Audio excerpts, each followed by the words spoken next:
Hello दोस्तों, मैं आशुतोष कुमार। आप देख रहे हो सबका knowledge YouTube channel. Determination of income and employment हम लोग का चल रहा है यूनिट। बहुत सारे टॉपिक खत्म हुए और एक यूनिट इसमें जो है, एक टॉपिक जो है पैराडॉक्स ऑफ थीफ्ट, जो इसमें मेंशन नहीं है लेकिन एनसीईआरटी बुक में है और इम्पोर्टेंट है, हमेशा वहाँ से क्वेश्चन रहता है। Working of multiplier and paradox of thrift एक बताए थे पिछले वीडियो में कि इंपॉर्टेंट है, तो आज उसको अलग से देख लेते हैं। छोटा सा वीडियो बनेगा, बस सिर्फ और सिर्फ एक ही टॉपिक के बारे में बताएंगे, जो है पैराडॉक्स ऑफ थीफ्ट। ठीक है, वर्किंग ऑफ मल्टीप्लायर वगैरह पिछले वीडियो में बता दिया गया था। और excess supply and excess demand last topic बचेगा, तो उसको अलग से वीडियो में बना के खत्म कर देंगे फुल वीडियो। ठीक है, लेकिन आज का वीडियो छोटा होगा। चलिए, इस चैप्टर का इंपॉर्टेंट थोड़ा सा है तो बताना जरूरी है। ठीक है, चलिए। और नोट्स में मेंशन नहीं है तो थोड़ा सा यहाँ पे हैंड रिटन ही है, तो मैनेज करना होगा हैंड राइटिंग। कल आपको तो पिछले वीडियो में इसको कंप्लीट करा दिए थे, कॉन्सेप्ट कैसे कैसे काम करता है, सब कुछ क्लियर है, यहाँ से दिक्कत नहीं होना चाहिए। इसके बाद इसी में आपका पैराडॉक्स ऑफ थीफ्ट है। तो पैराडॉक्स ऑफ थीफ्ट क्या है, थोड़ा सा इंपॉर्टेंट है, बहुत सारे स्टूडेंट को समझ में भी नहीं आता है, लेकिन इस वीडियो को देखने के बाद आपको समझ में आ जाएगा कि पैराडॉक्स ऑफ थीफ्ट है क्या। ठीक है, और इसका प्रभाव बहुत जल्दी हम लोग कोरोना के काल में देख चुके हैं कि कैसे पैराडॉक्स ऑफ थीफ्ट के क्या है क्या नहीं है। पहले इस वर्ड का मतलब समझिए, उसके बाद आपको टॉपिक समझ में आएगा कैसे क्या होता है। देखिए, पैराडॉक्स ऑफ थीफ्ट हिंदी में क्या होता है।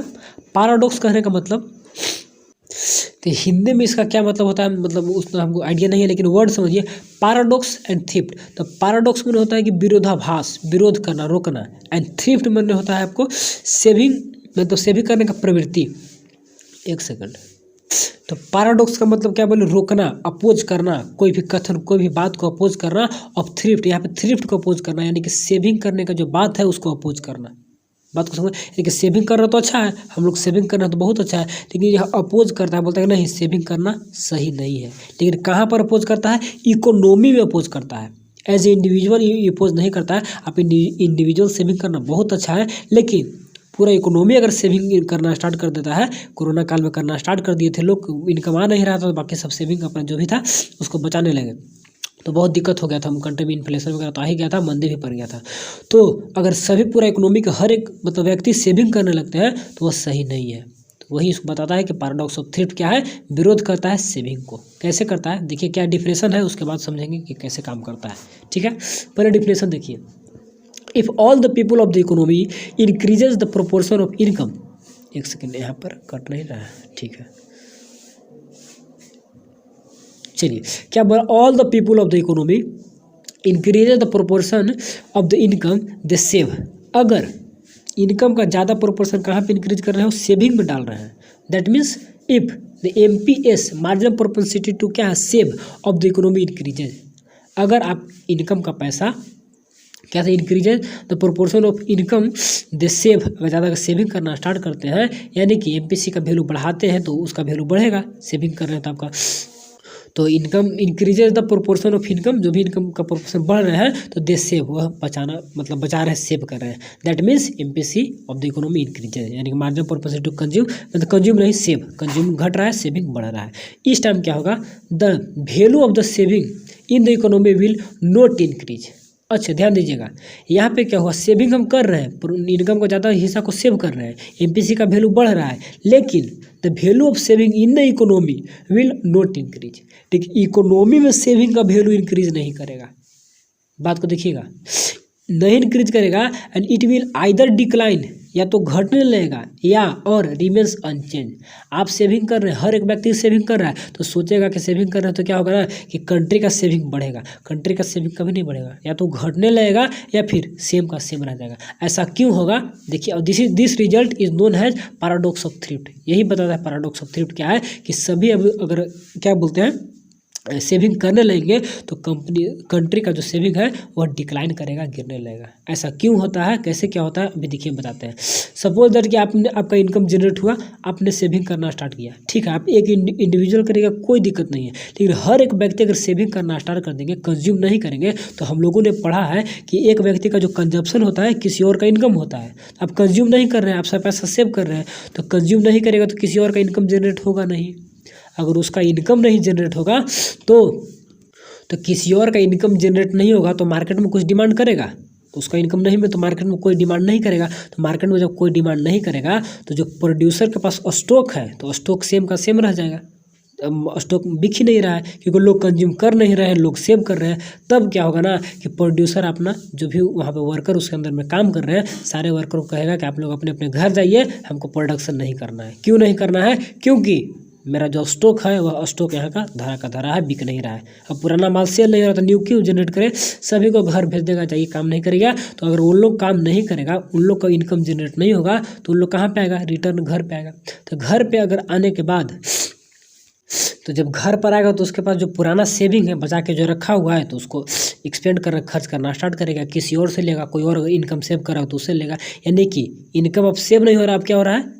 अब लोग वहाँ पे मतलब कि ढूंढ रहे हैं पैसा कहीं ना कहीं इन्वेस्ट करने के लिए। तो ओवरऑल इकोनॉमी का देखिएगा तो आपका सेविंग बढ़ेगा नहीं, घटने लगता है। इस टाइप से काम होता है। और मार्केट का सब स्ट्रक्चर सिस्टम सब कुछ खत्म होने लगता है। क्यों खत्म होने लगता है? क्योंकि प्रोडक्शन नहीं हो रहा। प्रोडक्शन नहीं हो रहा तो किसी को इनकम नहीं जनरेट हो रहा है। अब सब परेशान है। जो भी सेविंग है तो सेविंग को क्या बोलते हैं? कंज्यूम करना चाह रहा है। तो ओवरऑल इकोनॉमी का सेविंग गिरेगा। अब बिना सेविंग जब तक नहीं रहेगा कंट्री में तो और फर्दर प्रोडक्शन नहीं होंगे, तो पूरा मार्केट डिक्लाइन कर जाता है। यही पैराडॉक्स ऑफ थॉट है कि सारे अगर इकोनॉमी सेविंग करने लगेगा तो क्या होगा? ओवरऑल सेविंग इंक्रीज नहीं करेगा, वह डिक्रीज करने लगेगा। तो यही इसका कॉन्सेप्ट है। या फिर रिमेन सेम का सेम रह जाएगा। कुछ को सेव कर रहे हैं और जो सेव करके रखे हैं तो उन लोग अपना खर्च करना स्टार्ट कर दिया। तो उन लोग खर्च कर एक और सेव करे तो सेम का सेम रह जाएगा। या फिर ज़्यादा भी खर्च हो जा सकता है, ज़्यादा भी खर्च हो जा सकता है। इसको एरो से दिखाते हैं कि खर्च ज़्यादा भी हो सकता है।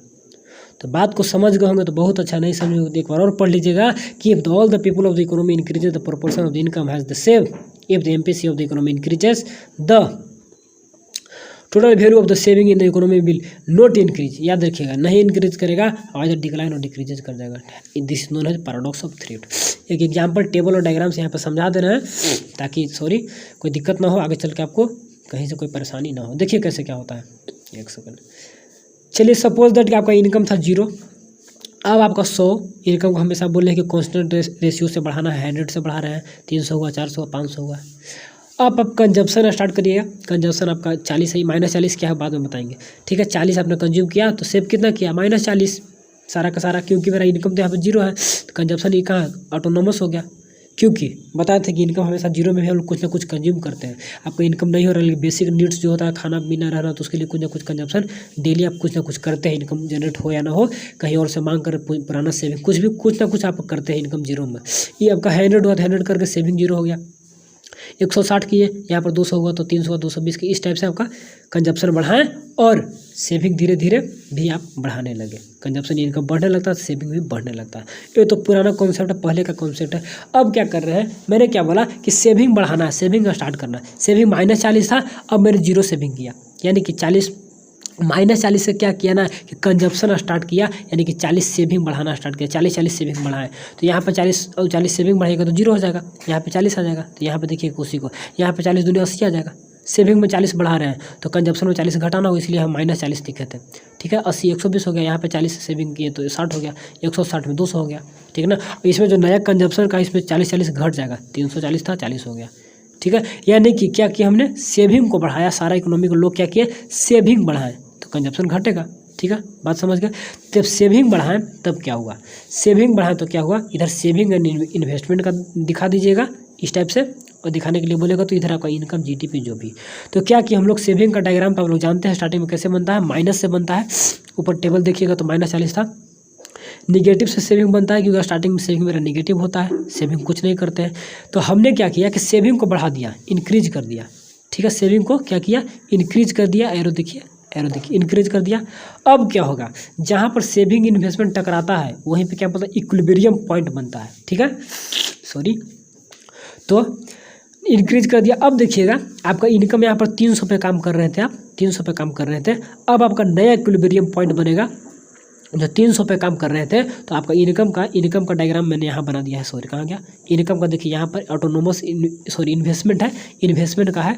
ऑटोनोमस इन्वेस्टमेंट होता है, सेविंग इन्वेस्टमेंट इधर है, इधर इनकम है। तो ऑटोनोमस इन्वेस्टमेंट होता है, हम लोग जानते थे कि ऑटोनोमस इन्वेस्टमेंट मान के, तो इसीलिए इसका ऑटोनोमस इन्वेस्टमेंट माना जाता है कि इतना इन्वेस्टमेंट हो रहा है इकोनॉमी में, तो इसको हम लोग कांस्टेंट मानते हैं। तो दिखा दिए।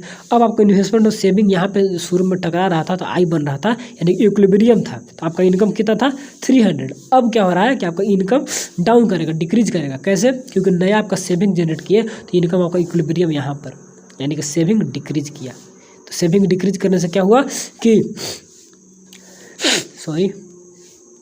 तो सेविंग डिक्लाइन करने से क्या हुआ, आपका इनकम जीडीपी भी डिक्लाइन करेगा, कंट्री का सब कुछ क्या बोलकर अब प्रोडक्शन वगैरह होगा नहीं, सब कुछ डाउनवर्ड जाएगा तो आपका इनकम भी धीरे धीरे डाउनवर्ड होगा। तो यही आपका डायग्राम है, डायग्राम को समझना चाहिए तो समझिएगा, नहीं तो जो कॉन्सेप्ट है कि सेविंग करिएगा तो उससे आपको दिक्कत होगा। और साथ ही साथ लास्ट में डायग्राम से एक और थिंग हम लोग समझ गए कि आपका क्या होगा, ये भी डाउनवर्ड होगा, यानी कि इनकम भी डिक्रीज करेगा, जीडीपी भी डिक्रीज करेगा। तो यही 10 मिनट का वीडियो बना, लेकिन सारा कॉन्सेप्ट क्लियर कर दिया। कहीं से कोई दिक्कत होगा तो बताइएगा, नहीं तो अलग से एक topic paradox of theft examination में पूछता है, डिफिनेशन पूछेगा, टेबल वगैरह पूछे ना, डिफिनेशन जरूर है, अगर ये भी दिखा दीजिएगा तो बहुत अच्छा है कि कैसे डाउनलोड हुआ इनकम, ठीक है ना। तो सेविंग यहाँ पर दिस इज डिक्लाइन अनचेंज, तो यही था। तो चलिए आज के लिए इतना ही, मिलेंगे अगले वीडियो में। Thanks for watching.